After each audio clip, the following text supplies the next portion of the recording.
Assalamualaikum warahmatullahi wabarakatuh. Anak-anakku sekalian, selamat bertemu kembali di sesi pembelajaran keterampilan atau pelajaran prakarya untuk kelas 9. Kali ini akan kita bahas sama-sama, yaitu bab 3 tentang budidaya ikan konsumsi.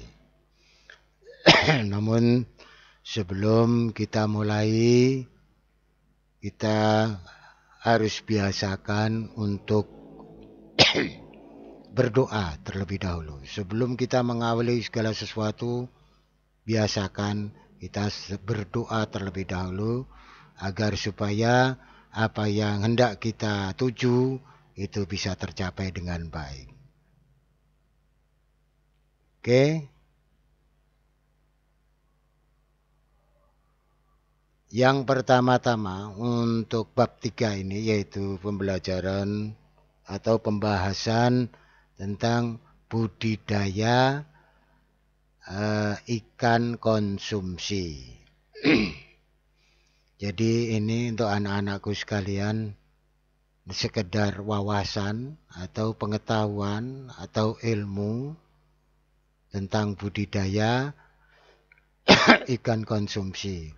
Untuk prakteknya nanti kita lihat karena kondisinya seperti ini, jadi tidak perlu, artinya jangan berpikir nanti wah prakteknya, tidak perlu praktek, yang penting pengetahuannya kamu ambil karena ini ada keterkaitannya dengan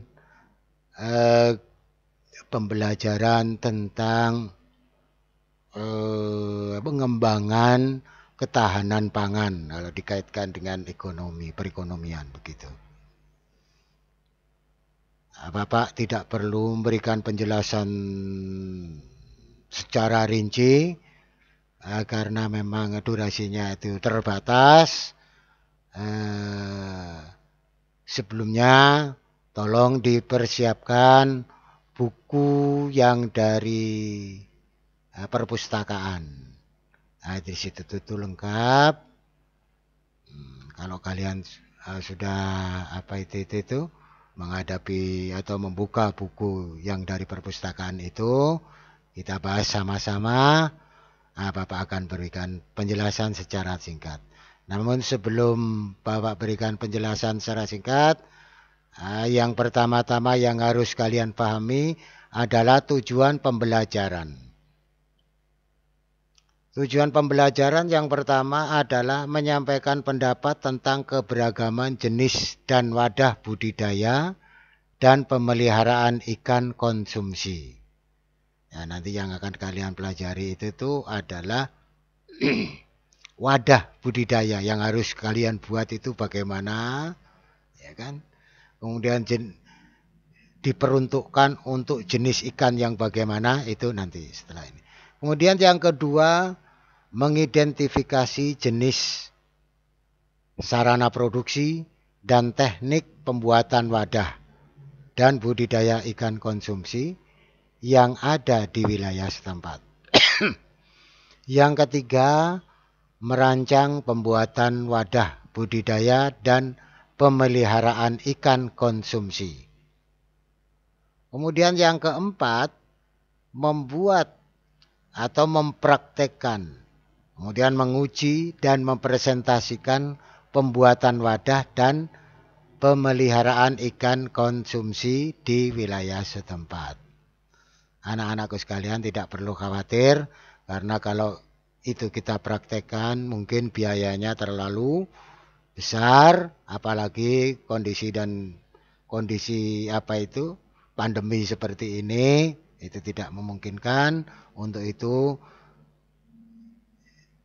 Bapak minta kalian pelajari dan serap ilmu pengetahuannya karena suatu saat mungkin akan kalian perlukan. Oke.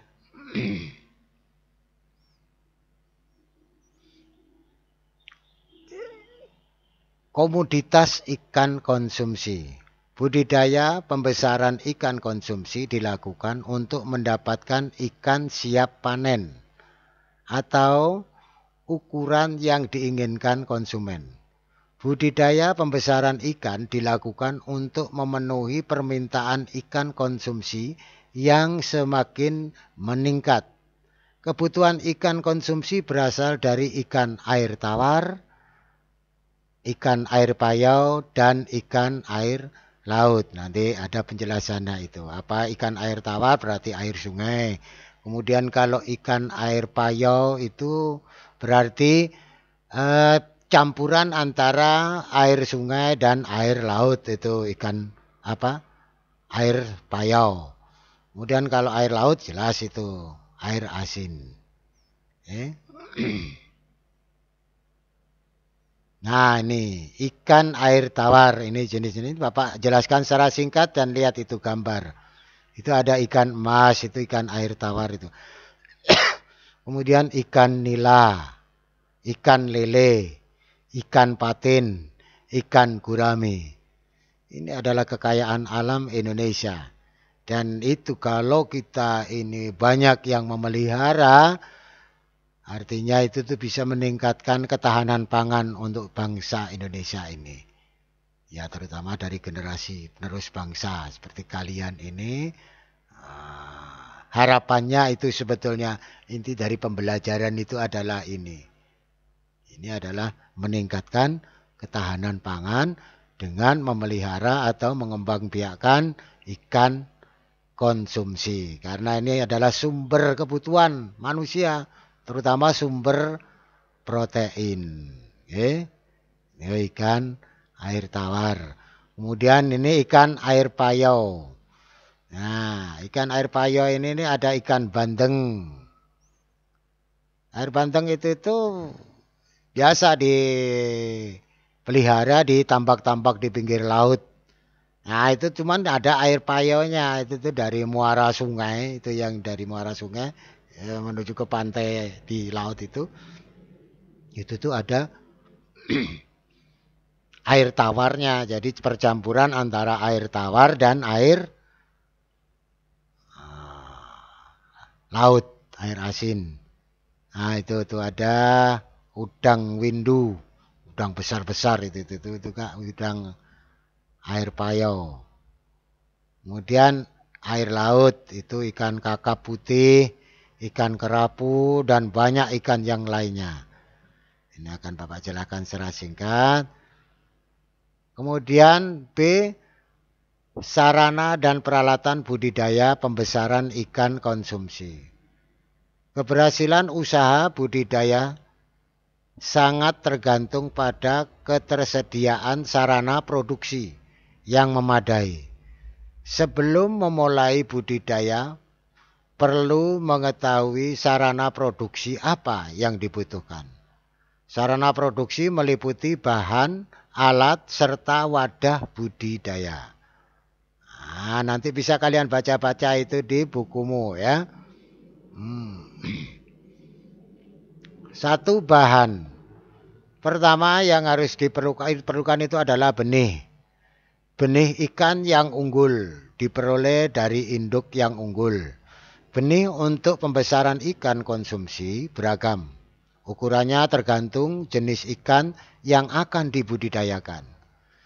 Benih yang sehat memiliki ciri-ciri bergerak gesit atau aktif, kemudian tidak cacat, dan memiliki sisik yang utuh. Berikut ini contoh benih lele dan benih gurame. Nah, kelihatan bulat-bulat, gendut-gendut, gemuk.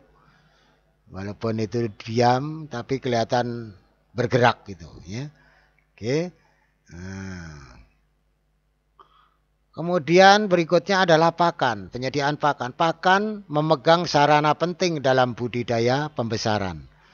Dengan manajemen pakan yang baik, pertumbuhan ikan dapat mencapai ukuran sesuai target. Jenis pakan yang digunakan adalah pakan alami dan pakan buatan. Contoh pakan alami yaitu fitoplankton atau zooplankton dan bentos. Pakan buatan dibuat dari berbagai campuran bahan baku hewani dan nabati. Dengan memperhatikan kandungan gizi, sifat dan ukuran ikan yang mengkonsumsi pakan tersebut. Nah itu perhatikan, itu pakan alami itu sebenarnya cacing itu. Kelihatan lembut banyak sekali itu. Kemudian yang sebelahnya itu adalah pakan buatan. Nah, yang merah itu cacing gitu. Cacing kecil. Kemudian berikutnya adalah pupuk. Pupuk diperlukan untuk pemupukan tanah dasar kolam yang bertujuan untuk meningkatkan kesuburan kolam, memperbaiki struktur tanah, dan menumbuhkan fitoplankton serta zooplankton atau tumbuhnya lumut-lumut. Itu plankton yang ada di dalam air itu. Ini itu bisa dijadikan sebagai pakan alami. Kemudian jenis pupuk yang digunakan adalah pupuk alam dan buatan. Pupuk alam adalah pupuk yang berasal dari kotoran hewan yang sudah dikeringkan. Sedangkan pupuk buatan dibuat dari bahan-bahan kimia, contohnya urea, ZA, TSP, KCl, dan NPK. Kemudian berikutnya air tentu ini ya. Air yang memenuhi kriteria yang baik untuk pertumbuhan budidaya hewan dan tumbuhan tingkat rendah, yaitu adanya pertumbuhan plankton sebagai indikator untuk budidaya ikan. Kualitas air diukur dari pH suhu, salinitas, dan kecerahan. Kisaran pH 6-8, suhu sekitar 25 sampai 32 derajat Celcius. Kemudian salinitasnya adalah 0 ppt, 5 ppt air tawar. Kecerahan terlihat dari cahaya matahari yang dapat menembus badan air. Ya, paling tidak itu tuh tidak keruh. Artinya itu tuh tembus pandang. Ya, jadi dasarnya akan kelihatan kalau airnya itu sehat. Kemudian berikutnya kapur. Kapur ini diperlukan untuk mengolah tanah yang ada dalam kolam atau wadah budidaya ini. Kapur digunakan untuk mempertahankan kestabilan atau keasaman atau pH tanah dan air sekaligus memberantas hama penyakit. Jenis kapur yang digunakan bermacam-macam, di antaranya kapur pertanian, serat kapur aktif, kemudian obat-obatan, nanti bisa kalian lihat di bukumu. Nah, itu ada obat-obatan yang diperlukan. Obat-obatan dapat diberikan untuk penanggulangan hama dan penyakit. Bisa juga jenis obat alami berasal dari ekstrak tumbuhan seperti tembakau, akar tuba yang pahit itu. Kemudian daun-daun pepaya. Sedangkan obat-obatan berasal dari zat kimia yang harus larut dalam air dan tidak mempunyai pengaruh besar terhadap kualitas air kolam. Wadah budidaya ikan konsumsi. Lokasi budidaya ikan konsumsi menentukan jenis wadah budidaya yang tepat. Wadah budidaya merupakan tempat untuk memelihara ikan. Dalam budidaya ikan terdapat beberapa jenis wadah yang digunakan, antara lain kolam, bak, akuarium, dan jaring terapuna. Keramba apung. Berikut gambar jenis wadah budidaya ikan konsumsi. Nah, itu ada kolam, ada keramba yang biasanya di pinggir-pinggir sungai besar atau di pinggir-pinggir laut. Itu ada kolam, ada akuarium. Ya, akuarium jelas terbuat dari kaca. Kemudian keramba jaring apung dan tancap. Kemudian bisa dari bak-bak kecil-kecil untuk pembibitan, biasanya itu yang ikan-ikan anakan, ikan-ikan kecil. Nah, itu adalah wadah yang harus dipersiapkan dalam budidaya ikan konsumsi. Nah, kemudian setelah itu semua kalian pahami berbagai beragam jenis ikan dan lain sebagainya, itu yang penting pengetahuannya ya. Kemudian persiapan budidaya ikan konsumsi. Itu mulai dari persiapannya. Pembuatan wadah budidaya kolam ikan seperti terpal.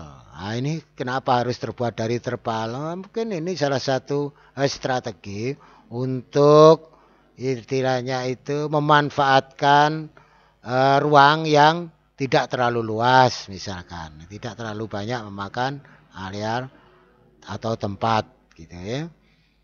Persiapan wadah budidaya ikan konsumsi. Nah, nanti dipelajari itu semua. Kemudian pemeliharaan ikan konsumsi diawali dari perencanaan, kemudian penyiapan sarana produksi bisa kalian lihat di buku kalian, insya Allah akan lebih jelas gitu ya. Yang penting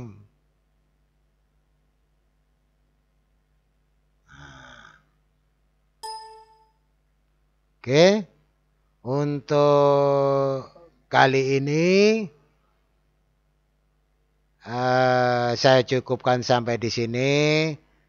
Dan sebelum Bapak akhiri, saya ingatkan kepada kalian semua, ini untuk bab 3 ini tolong dipelajari, nanti tengah semester ini nih ada ulangan, bahannya juga sebagian dari ini. Dari pembelajaran tentang